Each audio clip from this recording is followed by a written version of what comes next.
we're here to speak with Sir Kahuto Chishi. He is a social critic, and especially right now, today in the news, it came out of the free movement regime. Now, the free movement regime in the border areas of Nagaland and Myanmar, and of course the other northeastern states as well. But then the center has sent word and communication to the governments bordering Myanmar that they need to tighten and clamp down on the FMR, and also the radius for movement from either side from 16 kilometers to 10 kilometers, and which the Konyak Union Myanmar has also rejected. And of course, from Nagaland side as well, there's so much of apprehension regarding this. Now, is it right that they're clamping down now even harder and stronger? And why do you feel that they're coming down so strong? I believe this insistence on fencing the border and then reducing the free movement regime is because of the trouble in Manipur. Now, there's all these allegations of influx of Myanmarese citizens causing trouble. So now that has affected Nagaland. No? And then in a way, the center is very wrong.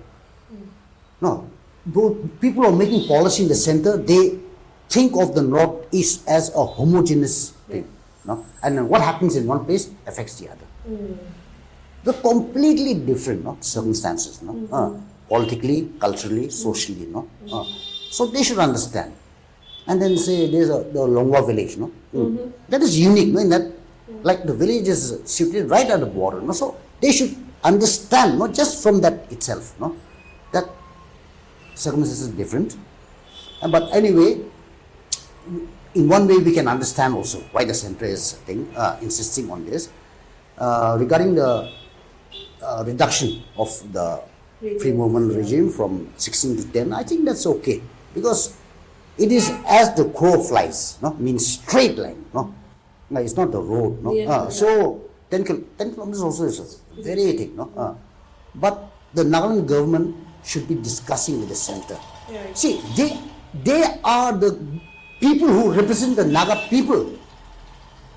Okay. Culturally also. Politically, socially, culturally, whatever. Because you may have Nagas in Manipur, but the government of Manipur, they represent other ethnicities also. Same with Arunachal, same with Assam. The government of Nagaland is the only government which speaks solely for the Nagas. So they should be discussing with the center about modalities, how to enforce, like how to restrict illegal activities while making sure that the ordinary people are not harassed. Because I think this FNN, Forward Nagaland News, they did an article last year, a video thing, where there's a village, Kimnagan village, and then they were saying that the vast portion of their land lies in Myanmar. So they might as well go to Myanmar, and this, so things like that, Now it's as if India's, it's like a schizophrenic thing. Okay. Sometimes they still think they're colonial power. No, they don't look at the ground reality, and they think that just like the British just drew the map of Pakistan, Bangladesh and Myanmar, McMahon line. They think they can do that, here. But that's not the right way approach. So both government of Nagaland also and the central government, both are at fault. But the onus, the main responsibility for this lies with the government of Nagaland. Government of Nagaland should be discussing. Center on how to go about it. It's not for the Konyak Union or the Kimnigan Union or whatever, we discuss this. Yeah, and then we also have our insurgency groups that have strongly, These groups, see, I have although the IM has not released their thing, but I've come across, and then I've seen the demand of the NNPGs also, all childish, everybody for his own pocket, Nobody is concerned about the future of Naga people, whether here in Nagaland or in India or in Myanmar. Everybody is for his own pocket. So these people are hopeless. We had the look east policy and now it is the Act East policy. And I remember someone saying at a seminar that look east, Krina, Act East, no bon kuri dishe eta. And the act it was to shut the borders. Looking, then acting they shut. So, and they are talking about trans-Southeast Asian highways. They're talking about connecting to so many parts of Southeast Asia with the northeastern states of India. Now, by doing this, do you think the locals over there will allow such development activities to take place when they are being looked down like this? See, you have to understand the mentality of the BJP, okay? These people, they're talking about Akhand Bharat, no? Like, their mentality is such that if all this, say, Cambodia, no? Like in ancient times, no? You have this Angkor Wat, no? That's a Hindu thing, no? So that was part of Bharat, no? Like in one of our earlier discussions, we talk about Nagaland, no? The thing which does not exist, no? So Bharat also, when did it exist? Yeah. So now they think that they can enforce all their thoughts, no, on all the people of India, no, uniformly. They don't understand, no. And see, that is their thing, no. They're not worried about what the population thinks. See, they have destroyed Manipur. Okay. You may talk about Biren Singh, no, but Biren Singh, he could not have done what he did without the consent of the center. And he still is CM. No. But now, they're trying to divide India on religious lines and they're trying to divide the Northeast on ethnic lines. So they're not worried about what the local people think. No? They will try to bamboozle. No? And the look is policy. Look, the main problem lies with us actually. Why blame the BJP, RSS, BHP and all? We are so greedy, no? That all this look is policy, no? Whatever money, we are working actively to get the funds, no? I'm talking about Nagaland, okay? Not to develop, but to pocket. Right. So they don't care that this free movement regime is being restricted or going to, as long as they get the funds of the whatever, no, projects are on paper, no? Because in Nagaland they will not build, they will just build on paper.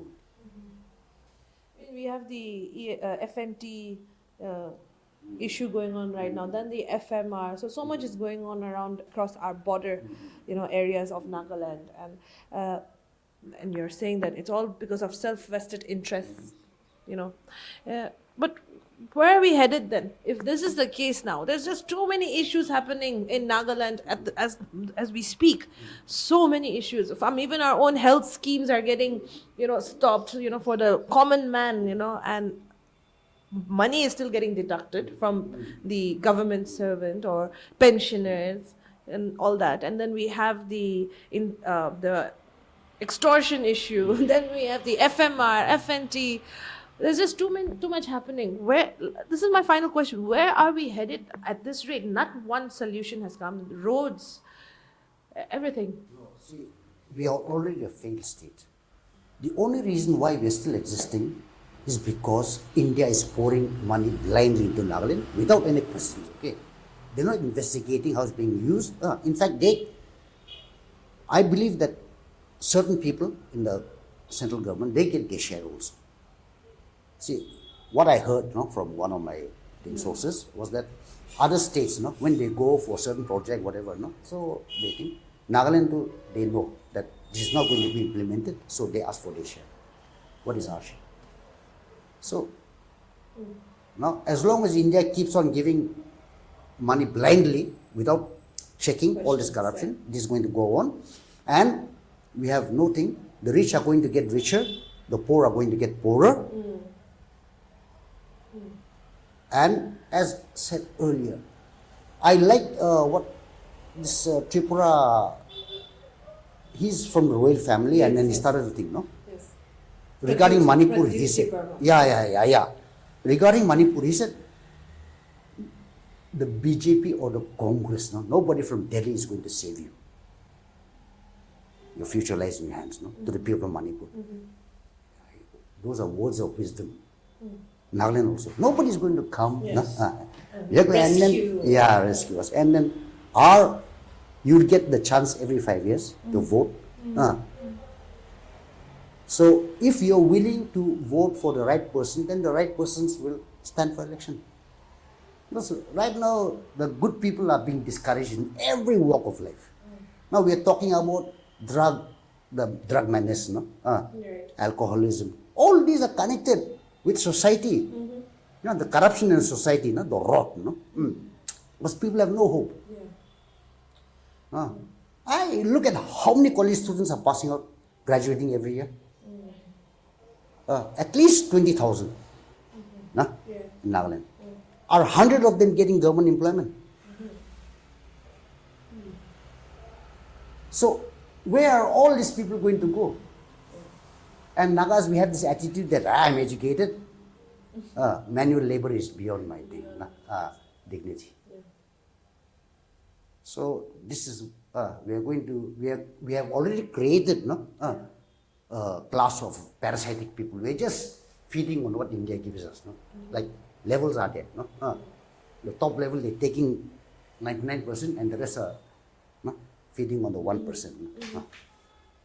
So I guess, like as you said, Nagaland is a failed state. Now it all depends on the people. I said that was our last question, but do you think now it needs a revolution then? Of sorts. This is the problem. When you talk about a revolution, what type of revolution? Violent, armed revolution, that is impossible because the Indian government, the whole might of the Indian government will come upon us. Now, cultural revolution, it's nearly impossible because we have so many tribes, so many different cultures. And then our elders lie to us, about this is a customary law. I know that half the customary laws are bullshit, just made up on the spur of the moment. Then the only outlet is political revolution, as I said earlier, our vote. That is the only way you can think. Of course, a revolution is needed, but the type of revolution, political revolution. Thank you so much. So that was Kahuto Chishi with his opinion and words, his insight on the especially FMR, the free movement regime. But then as we spoke, we went on and then we have also come to know from his side that, or his opinion, is that Nagaland is a failed state and that a very important thing that he has mentioned in the end is also if a revolution is needed, what type of revolution that we need to consider as well. We talk, mostly when we think of a revolution, we think violence. Like back in the days, but now is it the need of the hour for a political revolution? Esther here with camera person Kamri for Nagaland News Network.